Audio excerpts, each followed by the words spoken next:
There's some tech savvy type stuff here, maybe not that technical, but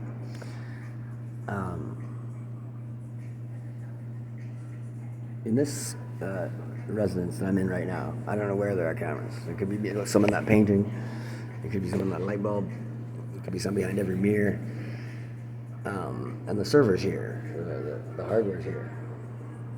And whatever they do with that that's their own thing, you know what I mean? That's their own. It could be a motion sensor like hunting a deer.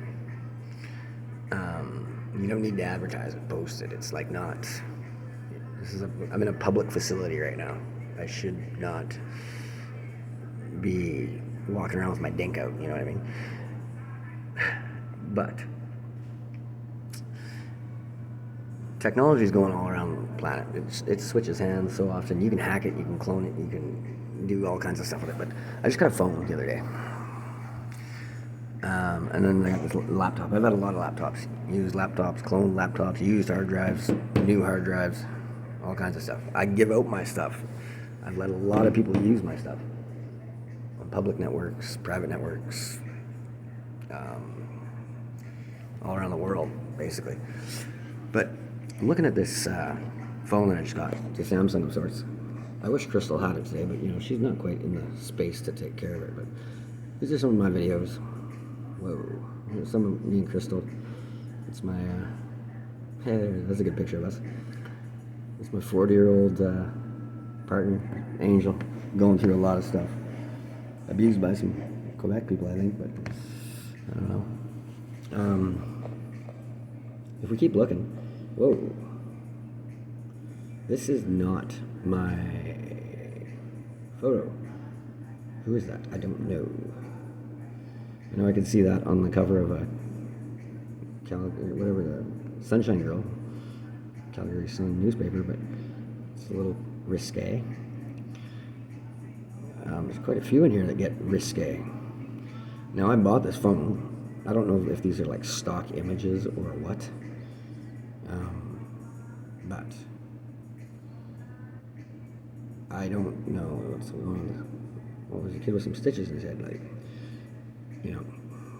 how to get the stitches. I got no idea. There's a kid flying. Whoa. I used to do that. But still, can you post, for me, look at that, a woman kissing a child. It's kind of cute. Can I post that? Can I share that?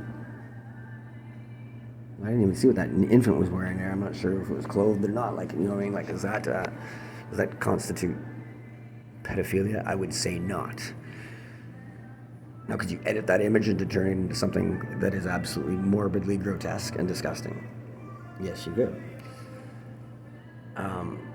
There's this like thing called plausible deniability, I think.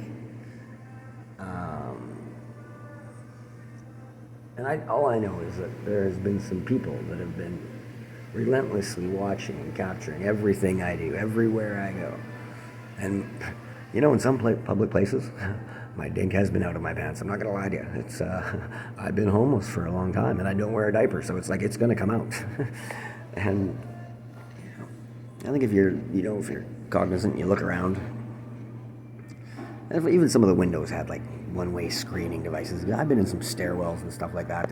If you see something you don't want to look at, don't look, is my biggest advice. Like, imagine somebody loses like half their arm and you're just driving by and you're not bound by the Good Samaritan Acts and you have no training to deal with it. Do you really want to see someone's like flesh and broken bones sitting there? I'm going to go with probably not. It might give you a nightmare. No.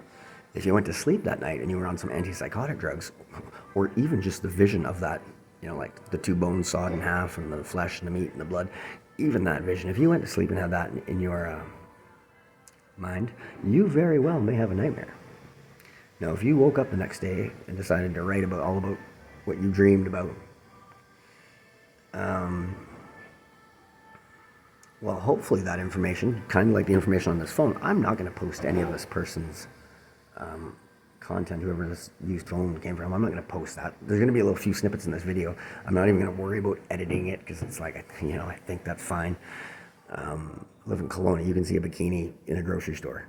And I don't think there was any genitals of the baby being shown, so it's all good. But imagine if you were like in the city where like a whole city was being kind of bribed a little bit to like make an example out of someone or an outcast out of someone who doesn't see race, doesn't see gender, doesn't see age, but I'm also not a.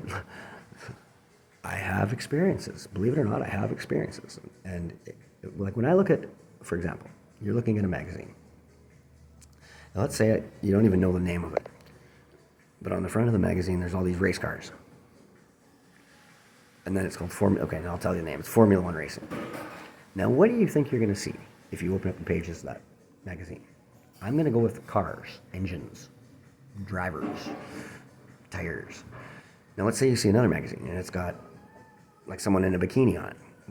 Could be a man, could be a woman, could be a non-gender. I don't know. Let's just go with a female on it. It's kind of an evocative pose or seductive-looking pose.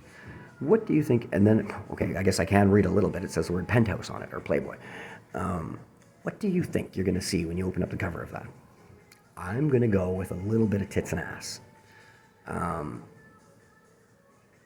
which seems logical. I could be wrong. It could be filled with biblical scriptures.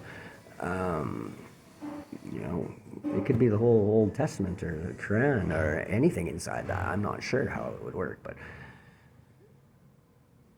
this is all a realistic possibility. Anyway, these are some of the things that I'm being outcast and slandered for, and businesses are being blackballed. Like being told to not.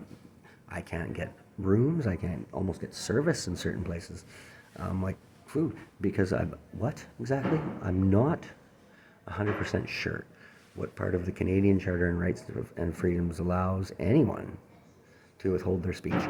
I'm still a little hung up on the swastika and even flying the Canadian flag upside down. I think it's a law. I could be wrong. People are doing it all the time. Or a damaged Canadian flag.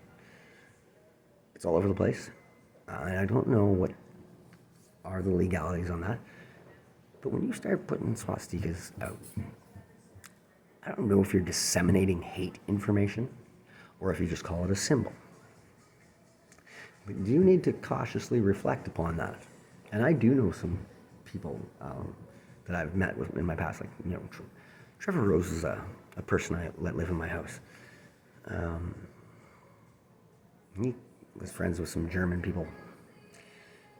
There's a lot of people I know, and I'd like to just move on and move forward and help me and a few people show the value that Kelowna has to offer. And thank God Constable Gill told me about request form 21. That's what I think I need to ask the doctor for to help Crystal Ruby Manuel deal with whatever she's going through. Drug-induced, manipulation-induced, hypervigilant trauma abuse. The list goes on and on as to what types of mental abuse that she has been put through. But request form 21, I think, is the best thing that Constable Gill of the Kelowna RCMP has guided me today. Be good.